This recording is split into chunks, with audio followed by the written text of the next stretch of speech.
October 22nd, 1946. 3 o'clock in the morning. Deep inside the Soviet-occupied zone of a shattered post-war Germany, the freezing autumn silence is suddenly broken by the heavy thud of military boots. Thousands of Soviet Red Army soldiers, backed by the notorious NKVD secret police, fan out across the ruined streets of Berlin, Dresden, and Leipzig. They are carrying pre-printed lists, loaded submachine guns, and an order signed directly by Joseph Stalin. They approach the homes of Germany's most brilliant minds, the rocket scientists, nuclear physicists, jet propulsion engineers, and chemical experts who had spent the last decade building Adolf Hitler's terrifying wonder weapons. Without warning, doors are kicked off their hinges. Families are dragged from their beds in their pajamas, staring into the cold steel of Soviet bayonets. The orders given to them are brief, terrifying, and non-negotiable. You have exactly 2 hours to pack your belongings. You, your wife, your children, and your furniture are being moved. Do not ask where. Do not resist.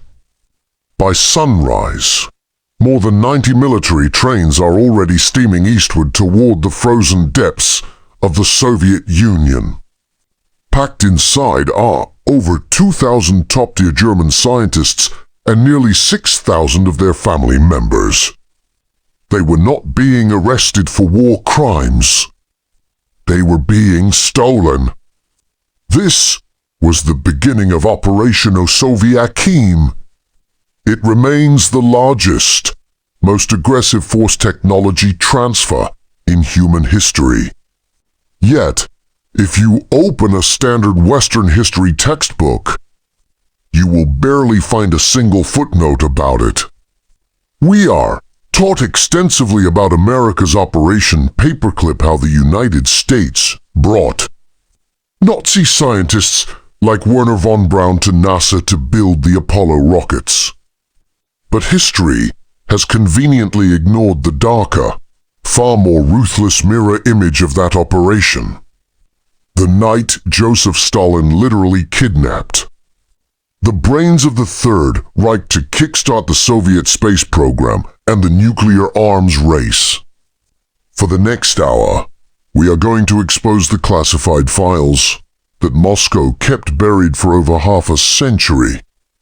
We will look at the desperate, high-stakes intelligence war between East and West, where human beings were treated as the ultimate plunder of war.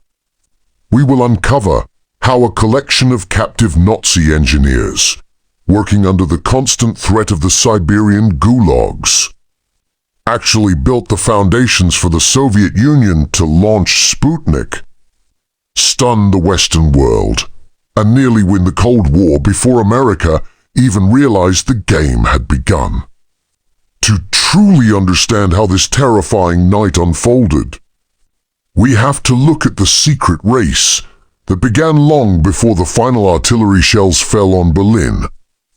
By early 1945, the leaders of the Allied nations knew the German military was finished. The question was no longer if Germany would fall, but who would capture its terrifying technological secrets. The Third Reich had achieved breakthroughs in military science that were decades ahead of their time. They had developed the Me-262, the world's first operational jet fighter. They had created nerve agents like Tabun and Sarin. And most importantly, they had built the V-2 rocket, the world's first long-range guided ballistic missile. A weapon that could rain terror down on London from hundreds of miles away, traveling faster than the speed of sound, with absolutely no defense against it. Both Washington and Moscow realized a fundamental truth. Whoever controlled Germany's rocket scientists would control the future of global warfare. The United States launched Operation Overcast, which later became Operation Paperclip. Their strategy was simple but highly effective. American intelligence teams used a secret document called the Ozenberg Liste, compilation of Germany's top scientific minds to track down these engineers before the Soviets could find them. The Americans offered these scientists a choice: come to the United States, receive full immunity for your wartime activities, get lucrative government contracts, and help us fight communism. For men facing starvation in a ruined Europe or execution by vengeful Allied courts, it was an easy choice. But Joseph Stalin was watching this with growing fury. He felt betrayed by his Western allies. The Soviet Union had borne the heaviest burden of the war, losing over 27 million citizens. Yet, the Americans were using their wealth and geographical advantage to sweep up the finest scientific minds of Germany, leaving the Soviets with ruined factories and empty laboratories. Stalin summoned his chief of 6 Tripoli's. La Frente Barium alone struck to the heart's hair in millions. Stalin's directive was absolute. We cannot allow the Americans to hold a monopoly on German brainpower. If the scientists will not come to us voluntarily, we will take them. Initially, the Soviets tried to play the diplomatic game.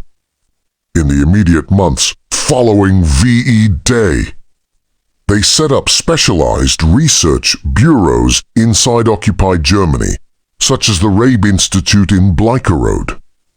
They paid German scientists high wages, gave them extra food rations, and allowed them to continue their research on the V-2 rocket under Soviet supervision. Many German engineers, thinking they were safe and could rebuild their lives in their homeland, willingly took these jobs. They believed they were partners in a joint scientific venture. It was a brilliant, calculated trap. By late summer of 1946, the Soviet High Command decided that keeping these scientists in Germany was too dangerous. The borders between the Allied occupation zones was still fluid. Western spies were constantly slipping into the Soviet zone, offering German engineers secret passage to the West. Stalin realized that at any moment, his prized intellectual prisoners could defect to the United States. The decision was made at the highest levels of the Kremlin. The voluntary phase was over. The entire German scientific infrastructure within the Soviet zone had to be liquidated and physically transported deep inside Russia, where no Western spy could ever reach them. The date for the operation was chosen with surgical precision, October 22nd. The Soviets waited until the local elections in Berlin had concluded, so the massive military movement wouldn't cause a diplomatic panic before the votes were cast. When the clock struck 3 a.m., the trap snapped shut. Imagine being one of those scientists.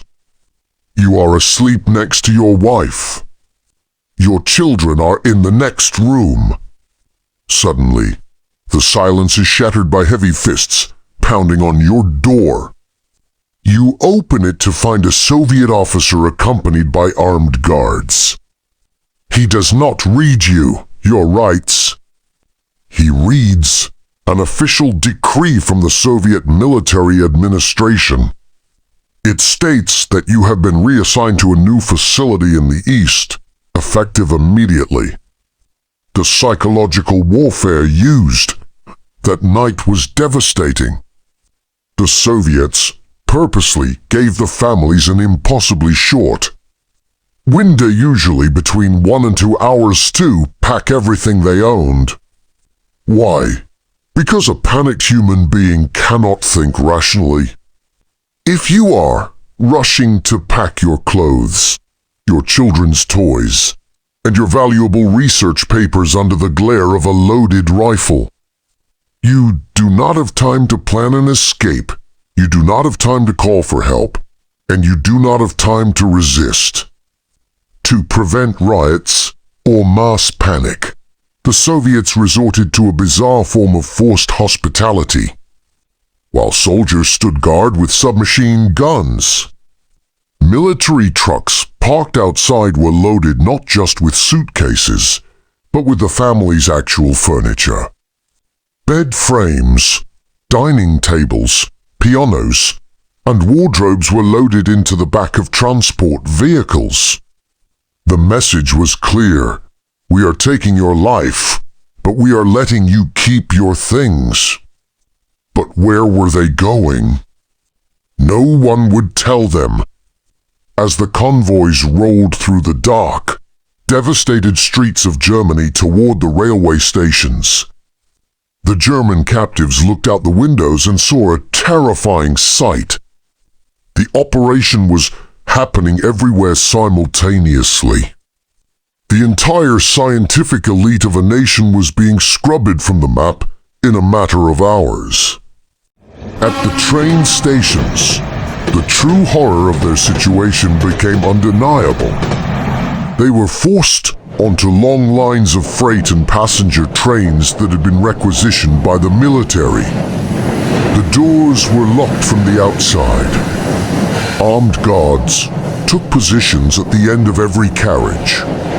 As the steam engines hissed and the trains began their long, agonizing journey toward the east, crossing the Polish border and heading toward the Soviet frontier, the German scientists realized the bitter truth. They were no longer respected professionals. They were state property. They were entering a world of total isolation, completely cut off from the rest of humanity, with no guarantee that they would ever see their homeland again. If you want from me to upload the full part of this story, then please write next part in the comment box.